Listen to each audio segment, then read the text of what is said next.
July 15, 2019. We're at the African American Legacy Project, speaking with Mr. Adair Mosley, President and CEO of Pillsbury United Communities, Minneapolis, Minnesota.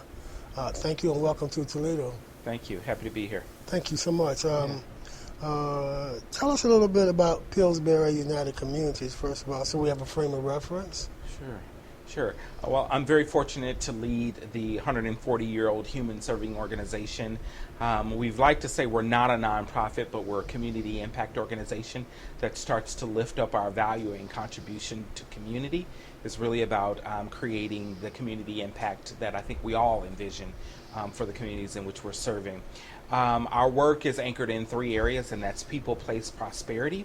And we are a collection of community builders co-creating enduring change toward a just society. And we imagine every individual in communities where every person has personal, social, and economic power. The organization emerged out of the settlement house movement at the turn of the century when many new immigrants were coming to the country. And those that had means settled amongst them in this new way of life, co-creating solutions with them, working on sanitation and education rights and housing and life skills. And we've been able to carry that history forward into what it means to the communities in which we're serving today, some which are still very immigrant and migrant communities, but also those that have lived and labored there, such as our African American communities who have called this home, and helping them co-create the solutions for their communities. May I ask you, that's a lot, first of all. That's a lot. So may I ask you, how did you get into this work specifically yourself? It kind of, I think I was chosen to do the work.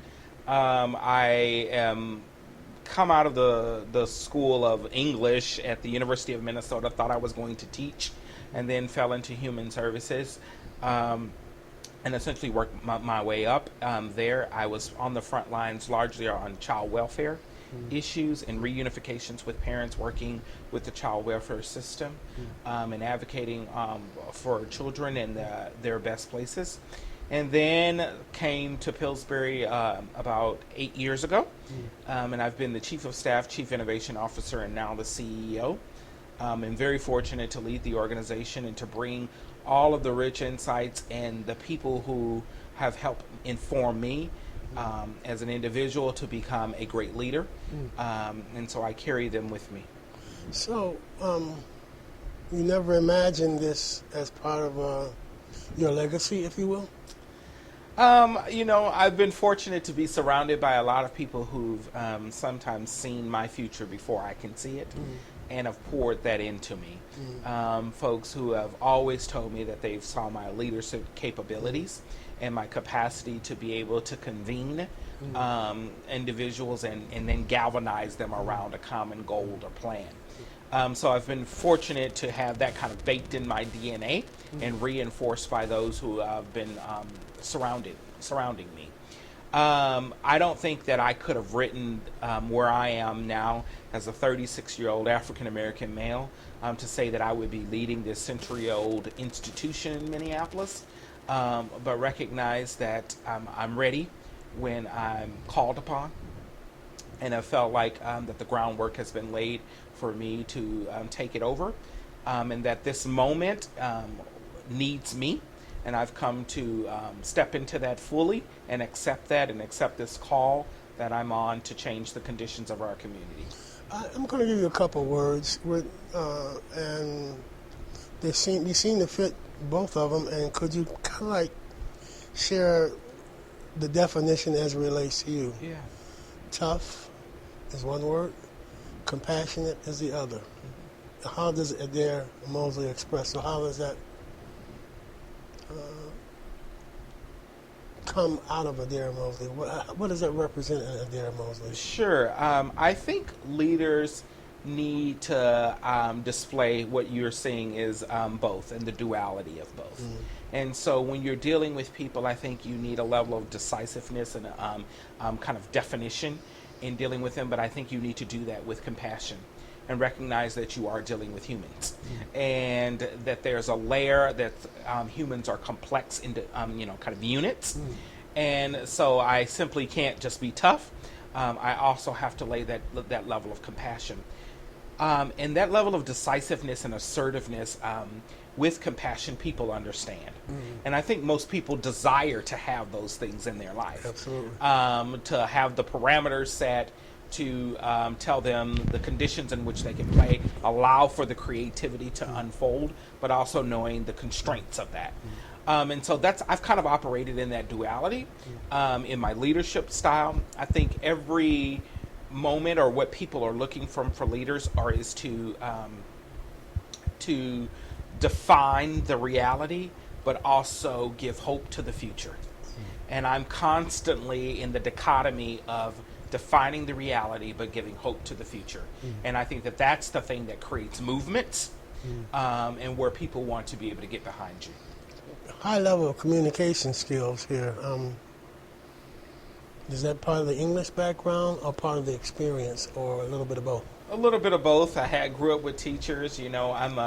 I'm a lifelong learner, and so I see myself as always wanting to immerse myself in a book or knowledge, and surround myself by other people who continue to pour into me, and I pick up things pretty quickly. So, Pillsbury United community, for the layperson,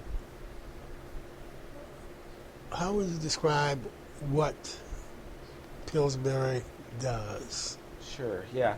We are a multi-service organization, and we've been really working on our branding to get a little bit more pithier, so that nice word. So that the elevator pitch only goes to the 5th floor and not the 30th. And so that has manifested itself into people, place, prosperity, as I mentioned earlier. But people about the health and well-being of a community, that it's safe and ready to thrive. And so that's family stabilization work, community health work, food accessibility. Place is about place-based strategies. It's about fostering social connectiveness and understanding in communities, and that we are place-based and recognizing the assets of place to build that. And so that's arts and culture, creative placemaking, community voice, as I've shared with you earlier. We run a radio station and a newspaper. And then using art as a tool for transformative kind of social change, that it can be impactful in taking a community from here to here. And then that third is prosperity, is that everyone deserves and should demand the opportunity to have meaningful work or quality education. We do a lot of kind of economic mobility work, economic development. And kind of cutting across all of those things are some social enterprises that embed all three of those, that are really our strategies of redeveloping communities through a community development or revitalization strategy, such as North Market, the grocery store, the newspaper which we run, and some other enterprises. And so that's the conglomerate of that makes up the organization. It manifests itself into 5 neighborhood centers across Minneapolis, the 6 social enterprises that I mentioned, and then we work very closely with 21 charter schools throughout the state. So, would you say it's not your standard model of a nonprofit? Yeah, we've definitely branded ourselves at this kind of highly entrepreneurial and innovative organization. We borrow, while I think the private sector has a lot to learn from the nonprofit sector, this community impact sector, we've also been bringing learnings forward from that sector. We use principles of human-centered design and design thinking as our methodology to emerge new programs and services and delivery models. We are not a linear case management type of organization, but really rooting our work in the aspirations of a community that allow innovation to thrive. So we are always asking ourselves, I think, 2 most fundamental questions of kind of what is just and what is kind. And at the intersection of that sits some innovation for us. So this model that you have, is it reflecting the underserved or underrepresented, as you've stated, in Minneapolis? Is it a model that you believe is adoptable and adaptable across the country? Do you see some similarities in underrepresented communities? Yeah, I think we're not. While I don't think communities are a monolith, and that every community needs to decide what is the right strategies for it. I do think, however, at a higher level, that particularly the underserved or people of color, black and brown people in specificity, are dealing with the same kind of systemic barriers across our country. So I think that there are elements that we can glean from promising practices and approaches that can help a city or a community to find its level of innovation. The things for us that have been transferable across all communities has been our model of engagement. And I think that authentic level of engagement that includes community voice in the curation of the innovation is the thing we can pick up and put in every community. And if we do that, then the community will tell us what its priorities are and we can build the innovation. And so whether you're looking to us, because we operate a grocery store and a newspaper and some of those innovations, that's what we've defined in our community. You very may well say that those are the things you need in your community, but making sure that it's community driven as its ultimate solution. So you have you been traveling doing this, speaking about what Pillsbury United communities have done? Yeah. We are an open source innovation, and we've branded ourselves and model all of our work after that, to say that we want to lend our innovation and our knowledge, no sense in recreating wheels, for communities and help facilitate those conversations on the ground in other parts. And so, yes, that means participating a lot nationally and even some international work. Wow. I sit on an international board, the International Federation of Settlements, where across the globe countries are trying to figure it out, because when you start to unpack that underserved definition, you start to definitely see how it can be transformed in other places. So while we are sitting in this environment and we are focusing, we specifically, the African American Legacy Project, we have a high concentration of African Americans, but there are other people that we likely will and need to serve. I'm imagining that you serve people based upon need. How do you define that? Who do you serve? I've tried to. Sometimes I know we describe it, and I'll interchangeably use the words that marginalized and underinvested, and while those are very well made true, I think they are deficit-based language, and so we've been trying to also shift our language to say we're serving resilient communities, people who thrive despite of. People who made a way to your doorstep despite the institutional and structural racism that exists and the multiple barriers that stand in their way, they still found a way. And when we can tap into that level of resiliency that individuals have kind of mustered in order to get what's best for them and their families, then we're bottling something that can give us a return of innovation and ingenuity that will move our communities forward. And that I think it's incumbent upon us as leaders of institutions to remove the barriers that stand in the way of human progress. And so those communities are really resilient. They are migrant communities who made the trudge north in a way in seeking a better life, or communities who fled war-torn and very dangerous situations in this pursuit of their inalienable rights. It's the African American community who have built our communities and labored and built the infrastructure that it needs to survive. That we're really serving ultimately. And so we try to tap into all of the assets that individuals and communities are bringing forward. I'm confident that while you're the president and CEO of Pillsbury United, this goes a little bit further in my mind.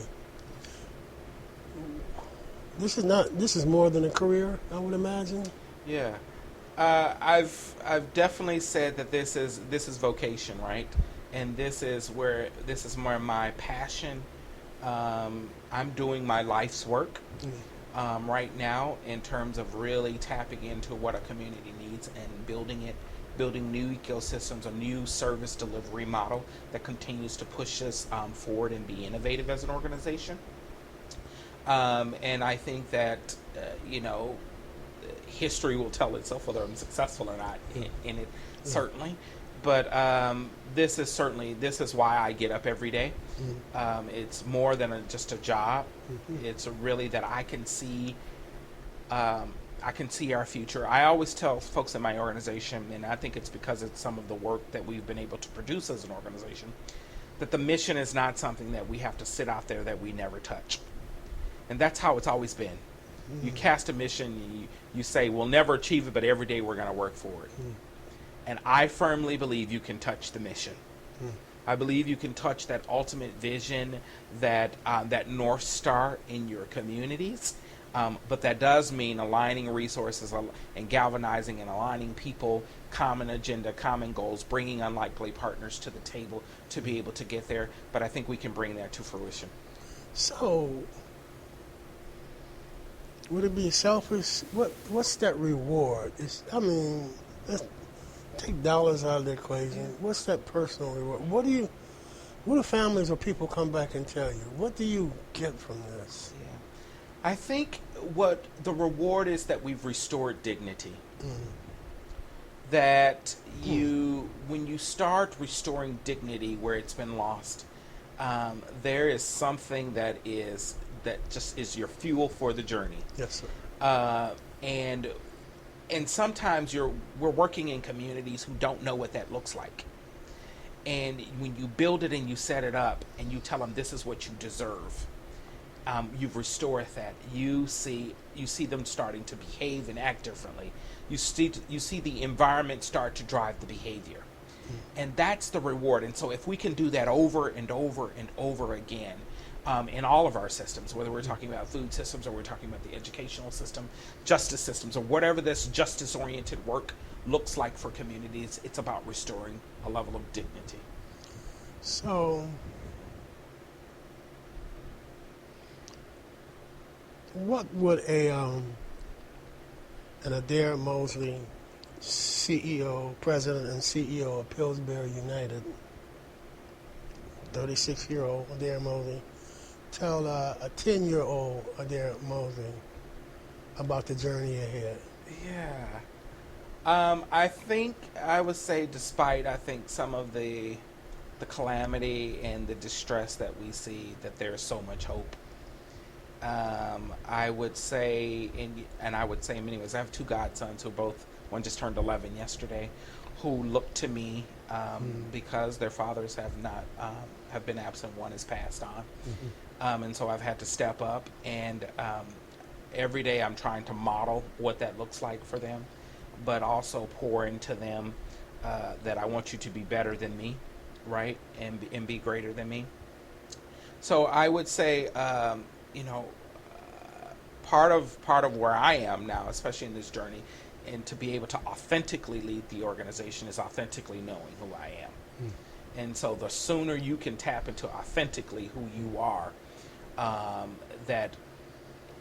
and I think it's important to know that other people are watching, right? You may not know it, but people are watching. And so I'm trying to also model that in a way to say, how can I serve my community more broadly? To keep going, to think big, don't allow the constraints and other people's restrictions on your life to really paralyze you in your pursuit forward. Yeah. So we do just a few more questions, if you don't mind. Certainly. You do interact with the corporate and business community, although you're a nonprofit. Yeah. How does that work? I think we're now at this stage where the private sector and even government is understanding the contributions, and it's not always articulated in this way, but understanding the contributions of the nonprofit sector, Okay. community impact organizations. And in many ways, it's necessary because of the bottom line of the impact on their services or their delivery model. For example, in Minneapolis, we know that in order for the Fortune 500 companies to be able to succeed, or any business, that they're going to need the talent pipeline. Well, most of the interactions with the communities, because population growth is highest among people of color, they're the fastest growing population in the state of Minnesota. You have an aging demographic. By 2030, over 50% will be 65 years and older. And necessity, if the people of color in that population is growing the fastest, then we need to be talking about how to get there. Well, most of those people today, their interactions are with a community-based organization because of the disparities that exist in our communities. So the private sector has understood that in order to reach this population and into our educational systems, that there needs to be a level of cross-sector collaboration and partnership that is heavily dependent upon the growth of their company. I think we've also, as a sector, having to rebrand and shape a different narrative about our contributions. We're the third most critical, important sector in our society. We've been charged with ensuring, right? We're the conduit, because governmental agency doesn't provide programs and services, and private sector doesn't provide programs and services in that way, right? Right. So they were giving these philanthropic dollars, and so they're understanding that we're the trusted source, because relationship has always been paramount to community-based organizations, and they're realizing that they're needing to tap into us to be able to reach the populations in which they're serving. So we're coming to the table as a formidable kind of resource. We're talking about, we're employers, right? We're employing a big local economy and creating jobs, whether it's through our enterprises or the organization itself. And our dollars are actually probably stay more local, because we're hiring from the communities in which we're serving. And so those dollars are doing, a 1.7 return on its investment back into the communities in which we're serving, because we've had a penchant focused on hiring those that we serve inside of our organization to represent us. So it's kind of interesting. Well, let me put it like this. What does it mean when you actually see someone life turn around?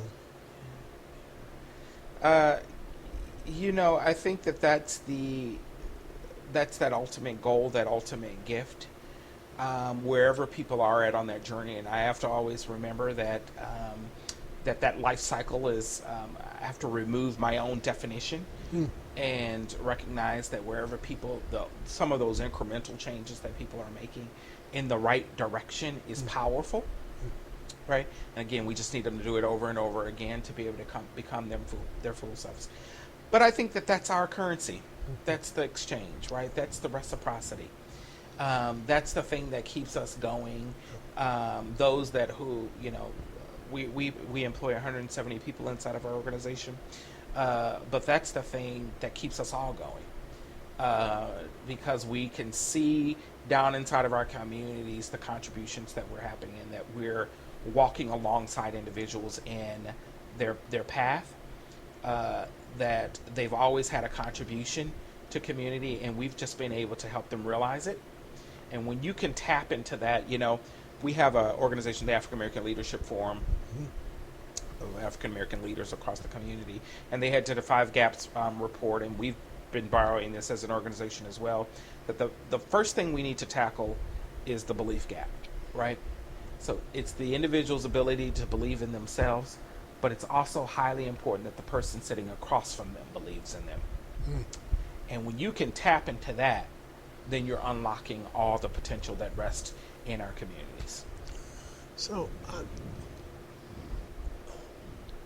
I'm really overwhelmed. I really appreciate you. I'm wondering what in terms of principle. How do you frame principle, the word principle, into your conversation with the things that you're doing? Principles and or values, let's say that. Yeah. You have to lead with those things, and you have to be anchored in it, right?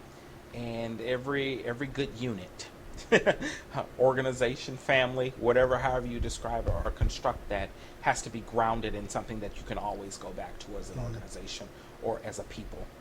And that doesn't mean, right, we are going to have roadblocks and challenges and adversity, but there's something that we're grounded in that continues to be our anchor for us to continue to move forward. And so we've done a really good job as an organization grounding ourselves in those things, right? Creativity, resilience, justice, kind, and collaboration as our 5 particular.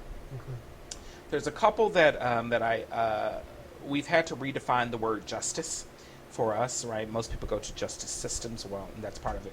But for us, it's about what is just, and it's infrastructure and social connectedness and systems in a community that meaningful work, quality education. Those are the things that build just communities, and so that's our justice. The other word is resilience, and that we've decided to put the focus and the shift not on people to build resiliency, but on systems and infrastructure.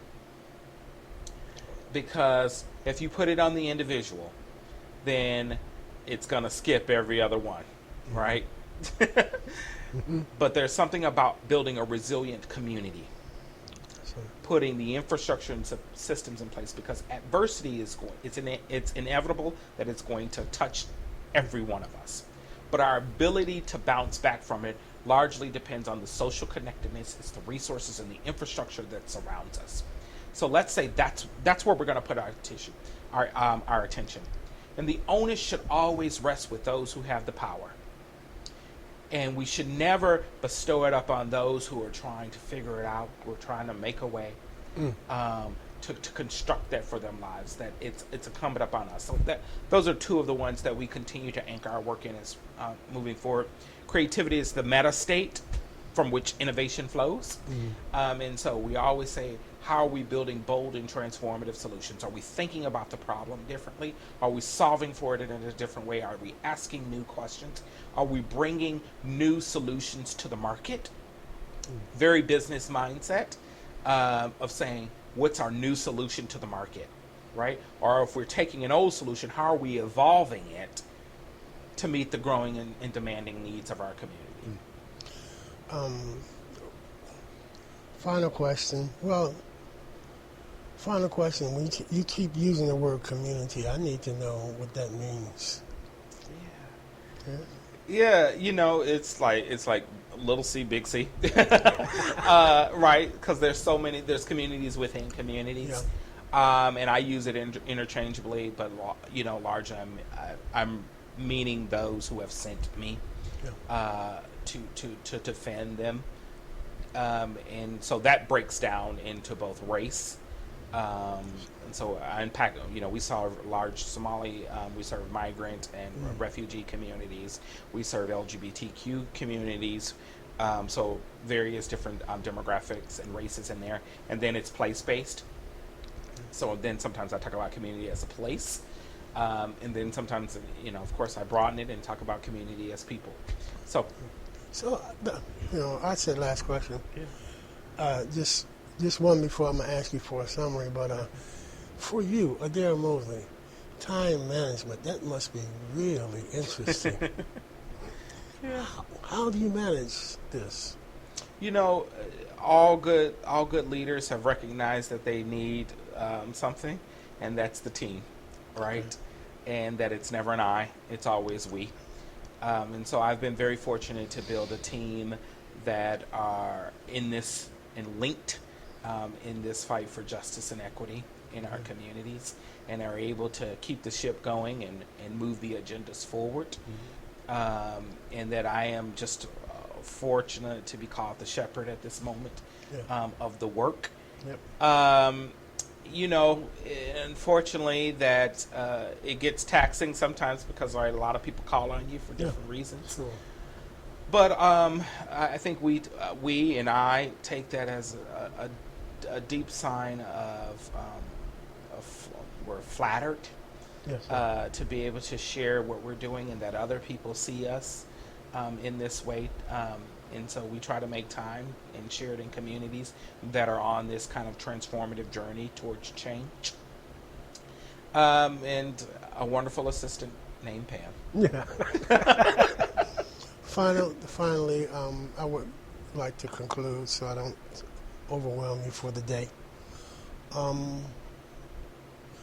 Would you please give us your message to the future? To the future. I believe the future is bright.